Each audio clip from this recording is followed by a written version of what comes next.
இன்றைய தியானம். என் கன்மலையும் என் மீட்பருமாகிய கர்த்தாவே, என் வாயின் வார்த்தைகளும் என் இருதயத்தின் தியானமும் உமது சமூகத்தில் பிரீதியாய் இருப்பதாக. சங்கீதம் 19:14.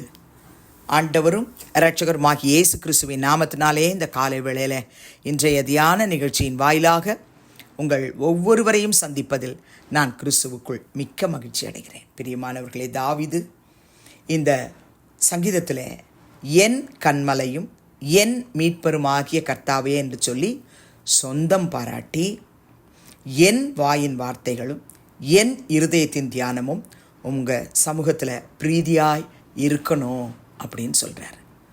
பிரியமானவர்களே, நம்முடைய தேவன் எப்படிப்பட்டவர், நமக்கு எப்படிப்பட்டவராய் இருக்கிறார், நமக்கும் அவருக்கும் உள்ள ரிலேஷன் என்ன, அதை நம்ம இந்த நாளில் தியானித்து பார்க்கணும். பிரியமானவர்களே, நான் அவரை வெறும் ஆண்டவராக, கர்த்தராக, பரலோகத்தில் இருக்கிறவராக அப்படி தூரத்தில் வச்சு நான் அவரை பார்க்குறேன்னா, அல்லது அவர் என் கன்மலை, அவர் என் மீட்பர், அவர் என்னுடைய வாயின் வார்த்தைகளையும் என் இருதயத்தின் தியானத்தையும் அவருடைய சமூகத்தில் பிரீதியாக இருக்கிறத பார்த்து சந்தோஷப்படுகிறவர் அப்படின்னு சொல்கிற அளவுக்கு நம்ம ரிலேஷன்ஷிப் இருக்கா? இல்லைன்னு சொல்லியாச்சுதுன்னா இன்றைக்கு ஆண்டவர்கிட்ட ஜெபம் பண்ணுவோம். பிரியமானவர்களே, தாவீது கிட்டேருந்து நிறைய நம்ம கற்றுக்கொள்ளணும்.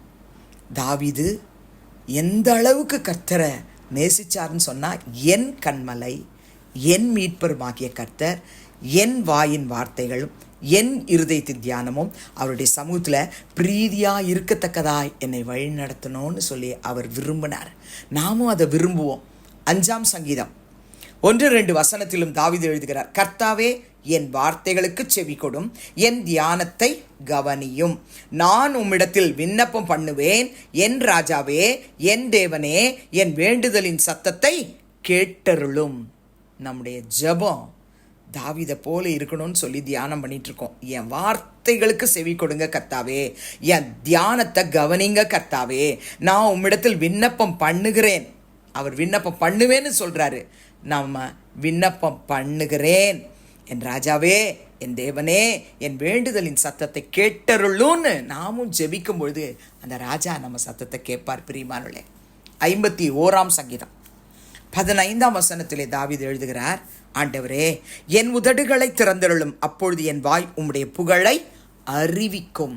தாவீதை போல என்னுடைய உதடுகளை கூட நீங்கள் திறந்தருளும் ஆண்டவரே. இதை கேட்கும்போது, என் சத்தத்தை கேட்கும்போது என் கூட சேர்ந்து ஜெபிங்க பெரியமானே.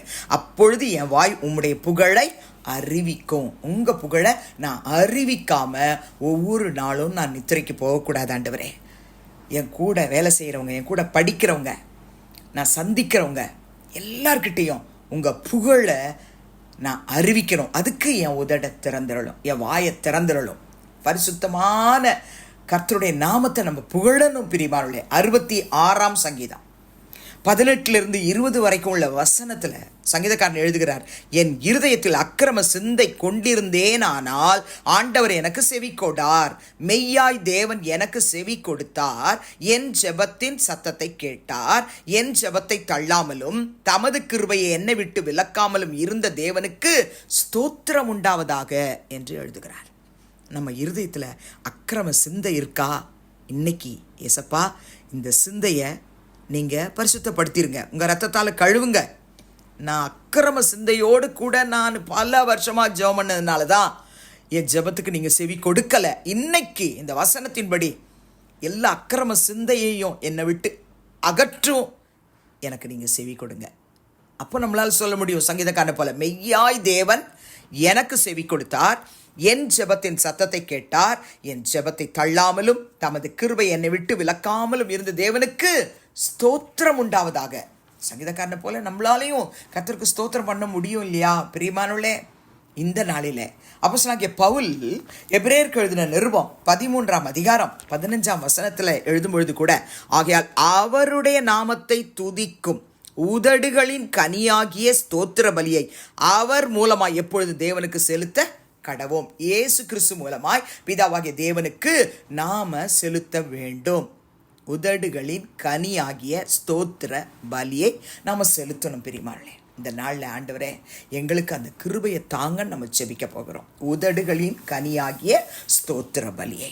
அப்போது தாவீது சங்கீதம் 19:14 என்ன சொல்கிறார்? என் கண்மலையும் என் மீட்பெருமாகிய கர்த்தாவே, என் வாயின் வார்த்தைகளும் என் இருதயத்தின் தியானமும் உம்முடைய சமூகத்திலே பிரீதியாயிருப்பதாக. நம்முடைய தேவனாகிய கர்த்தர் யோபு சொல்லும்போது சொல்கிறாரு, யோபு 19:25 என் மீட்பர் உயிரோடு இருக்கிறார், அவர் கடைசி நாளில் பூமியின் மேல் நிற்பார் என்று நான் அறிந்திருக்கிறேன், அவரும் என் மீட்பர் என்று சொல்லி சொந்தம் பாராட்டுகிறார். நம்முடைய மீட்பர் கடைசி நாளில் பூமியின் மேலே நிற்க போகிறார். அவர் நம்முடைய மீட்பர், உன்னுடைய மீட்பர், நம்ம எல்லாருடைய மீட்பராக இருக்கிறார். ஏசாயால சொல்லும்போது 54:5 உன் சிருஷ்டிகரே உன் நாயகர், சேனைகளின் கர்த்தர் என்பது அவருடைய நாமம், இஸ்ரவேலின் பரிசுத்தர் உன் மீட்பர், அவர் சர்வ பூமியின் தேவன் எனப்படுவார். ஜெபிக்கலாமா? பரிசுத்தமுள்ள நல்ல பிதாவே, இயேசு கிறிஸ்துவின் நாமத்தில் இந்த காலையிலே நம்முடைய சமூகத்துக்கு நாங்கள் வருகிறோம். சங்கீதம் 19:14 நாங்கள் ஒவ்வொருவரும் என் கண்மலையும் என் மீட்பருமாகிய கர்த்தாவே, என் வாயின் வார்த்தைகளும் என் இருதயத்தின் தியானமும் உமது சமூகத்தில் பிரீதியாக இருப்பதாக என்று சொல்லி நாங்கள் உம்மை நோக்கி பார்த்து விண்ணப்பம் பண்ணுகிறோம். தாவீதை போல எங்கள் உதடுகளை திறந்துள்ளோம், உங்கள் புகழை அறிவிக்கட்டும். அப்பா, எங்கள் இருதயத்தில் அக்கிரமம் சிந்த வேண்டாம். எங்கள் தேவன் எங்கள் ஜெபத்தை கேட்கணும்னா எங்களுடைய இருதயம் சுத்தமாக இருக்கட்டும், சிந்த சுத்தமாக இருக்கட்டும். எங்களுடைய உதடுகளின் கனியாகிய ஸ்தோத்திர பலியை நாங்கள் உங்களுக்கு எப்பொழுது ஏறெடுக்க எங்களுக்கு உதவி செய்யப்பா. எங்கள் பலனாகிய கர்த்தாவே, நாங்கள் உங்களிலே அன்பு கூற எங்களுக்கு உதவி செய்ய. எங்கள் மீட்பர் நீர் கடைசி நாளில் கட்டாயம் நிற்பீரப்பா. யோபு சொன்னது போல என் மீட்பர் உயிரோடு இருக்கிறார், அவர் கடைசி நாளில் பூமியின் மேல் நிற்பார் என்று நான் அறிந்திருக்கிறேன். நாங்களும் அறிஞ்சிருக்கிறோம்ப்பா. எங்கள் சிருஷ்டிகரே, எங்கள் நாயகரே, எங்கள் மீட்பரே, இந்த நாளில் ஜெபிக்கிற ஒவ்வொரு பிள்ளைகளையும் கர்த்தர் நீர்தாமை ஆசீர்வதிக்க வேண்டுமாய் ஜெபிக்கிறோம். அவர்களுக்கு கண்மலையாயிரும், அவர்கள் மீட்பராயிரும்.